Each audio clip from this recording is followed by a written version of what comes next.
Eu sou o professor Newton Souza, professor de História da Organização Educacional Farias Brito, escola de ensino particular, e desde 1996 que eu leciono. Eu quero dar meu alô aqui ao Adalto, que é o meu entrevistador, e também à turma de novas mídias e audiovisual.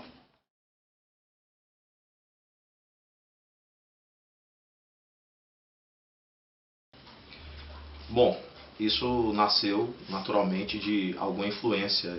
Eu imagino que a palavra influência não seja bem aplicada, pelo menos ao meu caso. Eu acredito que haja um processo de identificação daquilo que já existia dentro de mim com o que eu observei na atuação de determinados professores, especialmente o professor Hermano Melo, que era professor de História, mas também a minha identificação com a própria ciência histórica, a busca interna de entender o mundo, a busca interna de entender os fatos, de que maneira o ser humano agia, de que maneira o ser humano construía a perspectiva social, econômica, política, cultural, ideológica, religiosa, enfim.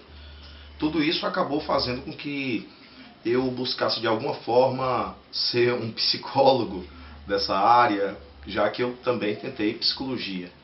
Passei para a história e assim que comecei a cursar, eu realmente me encontrei inteiramente e também não deixei de exercer algo do processo psicológico, pelo menos no que tange a psicologia coletiva, a psicologia de massa.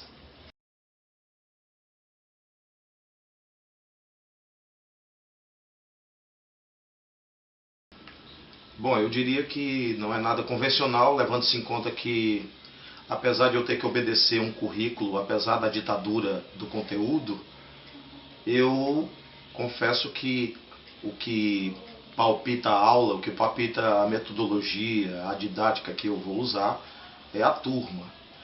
De modo que eu não dou a mesma aula em todas as turmas, a depender do conjunto dos alunos, do conjunto das mentalidades.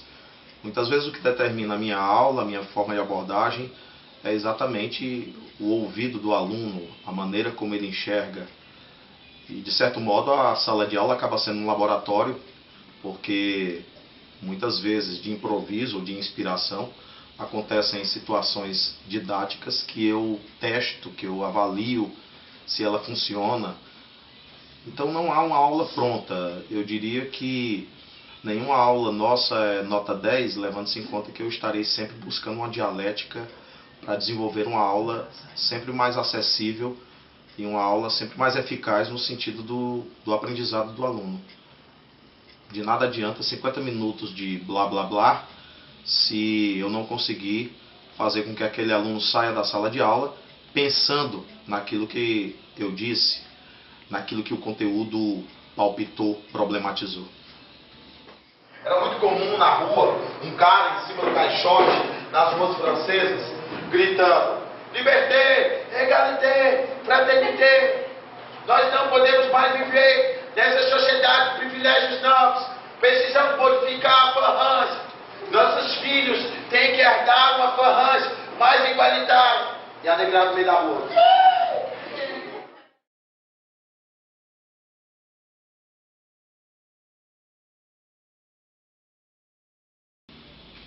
Bom, vamos dizer que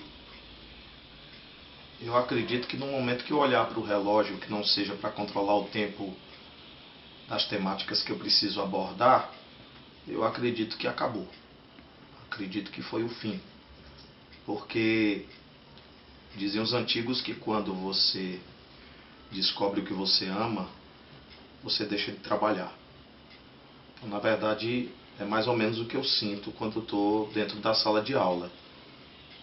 Então, a história para mim é muito viva, eu não consigo fazer uma diferenciação entre passado, presente e futuro. Eu acredito que os personagens estão muito vivos em alguma atmosfera transcendental do tempo. Por isso eu incorporo os personagens sim do ponto de vista teatral. Por isso eu canto, eu danço, por isso eu faço esquemas na lousa muitas vezes muito loucos. Escrevo palavras ao contrário. Escrevo ao invés do convencional da esquerda para a direita, eu escrevo da direita para a esquerda. Tento fazer a aula fora dos padrões, completamente fora dos padrões. Eu canto com os alunos, eu estimulo a cantarem, Eu faço com que um lema dos sovietes seja gritado por todos. Eu escancar a porta para a coordenação ouvir ou para a diretoria ouvir. Eu simplesmente quero que o aluno viva a situação comigo.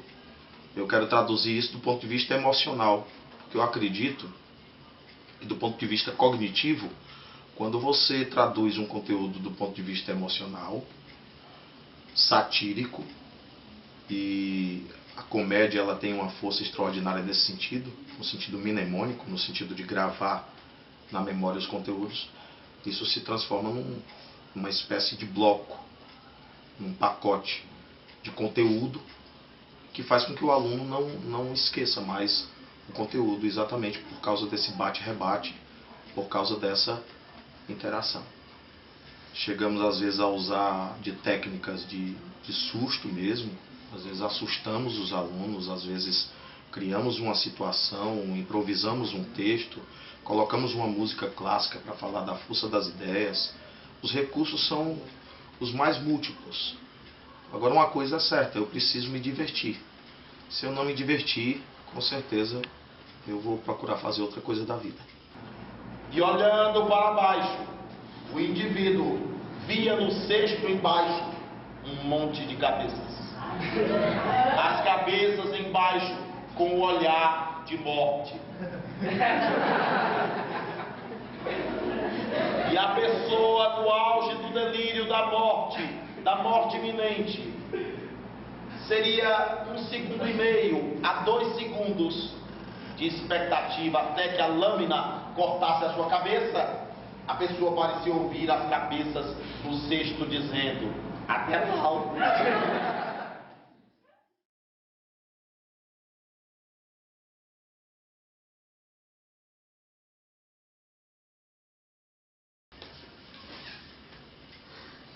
Vamos dizer que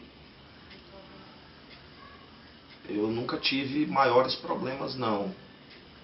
É como se já houvesse um senso comum da parte dos meus colegas, da parte da coordenação, da parte da direção.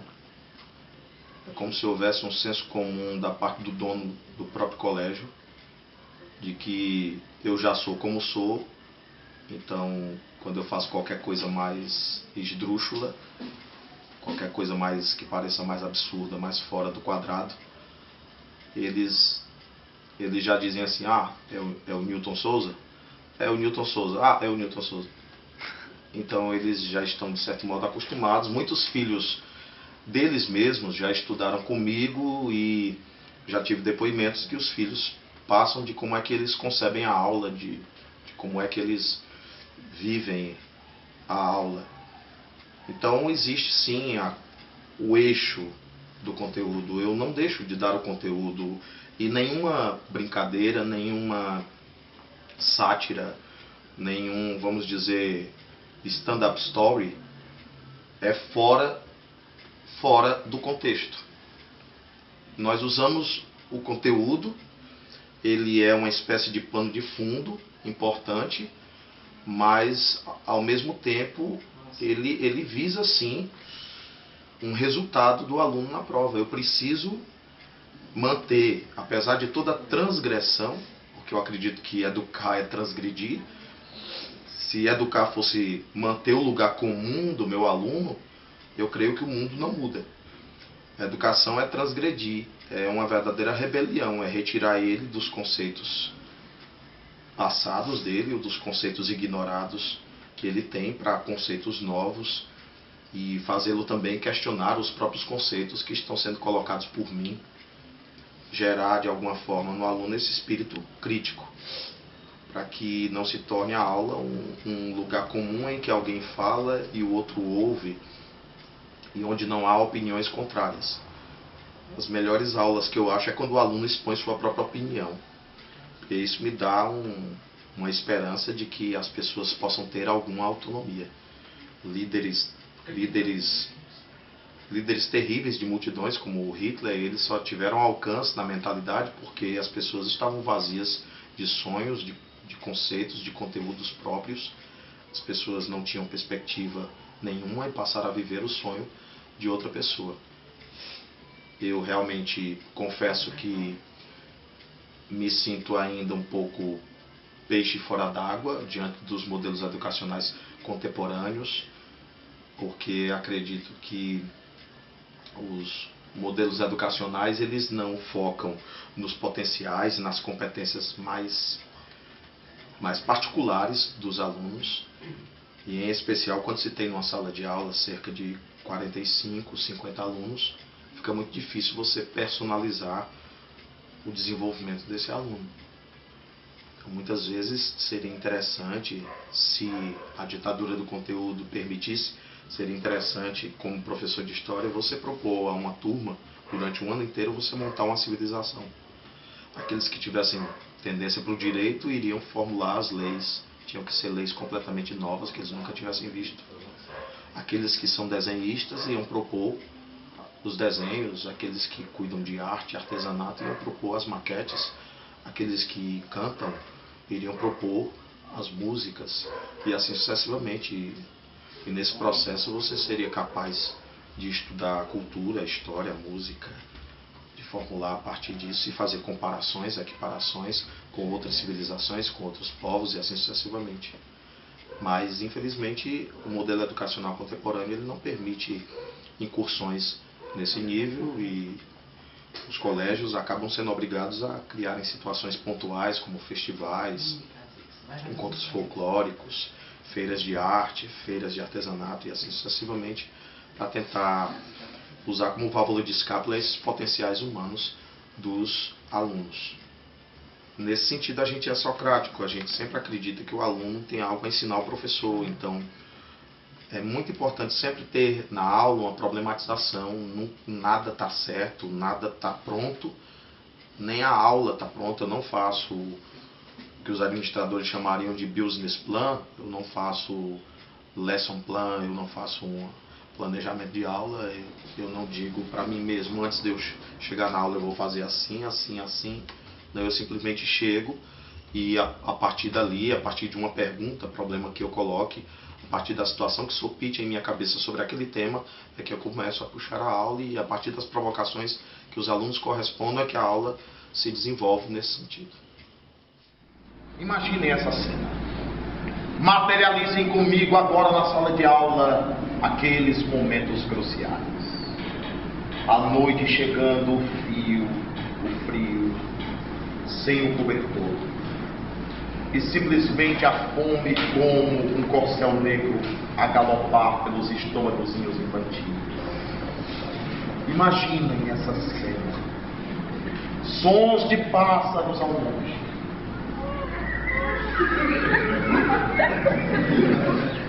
Sons de macacos nas árvores.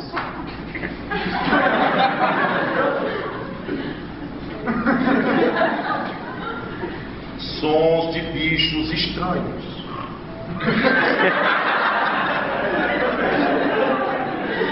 E ainda mais, sons de animais que pareciam pré-históricos.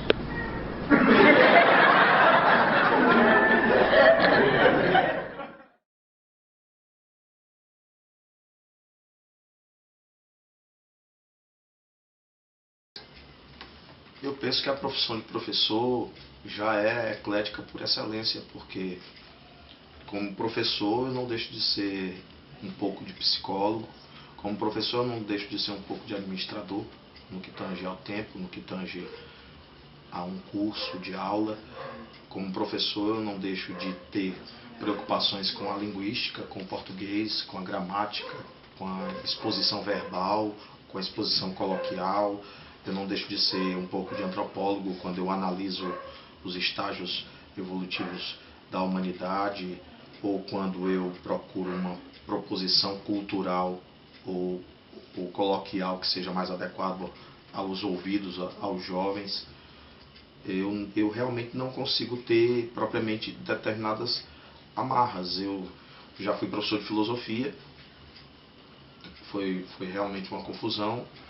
Não deu certo se adequar ao colégio porque eu não usava currículo, eu não usava programa, eu não usava temática. Como é que eu vou ser professor de filosofia e usar uma base temática? Usar o pensamento dos outros. Eu não, eu queria produzir o pensamento, eu queria que os alunos produzissem seu próprio pensamento a respeito dos fatos, da realidade, dos fenômenos. Então eu acredito que a biologia me fascina, e eu acredito que a biologia seria uma área muito boa de pesquisa minha. Eu gosto de aspectos científicos, eu estudo fenômenos paranormais, eu estudo fenômenos psíquicos, eu estudo fenômenos da natureza. Eu realmente sou muito eclético nesse sentido.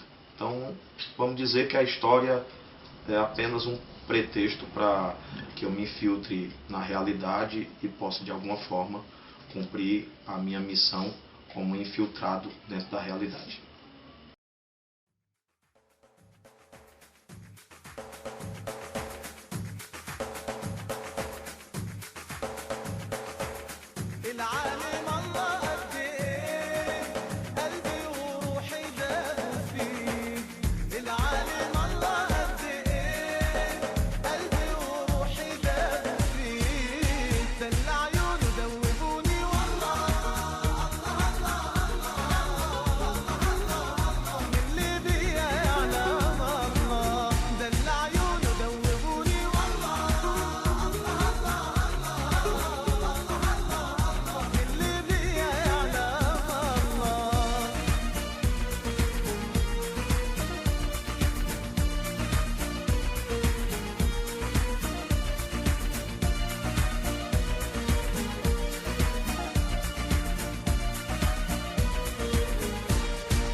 Um abraço a todos e obrigado pela oportunidade dessa entrevista.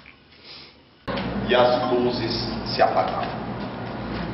As luzes da consciência se apagavam completamente. Mas seria o fim? Isso é o que você deve questionar.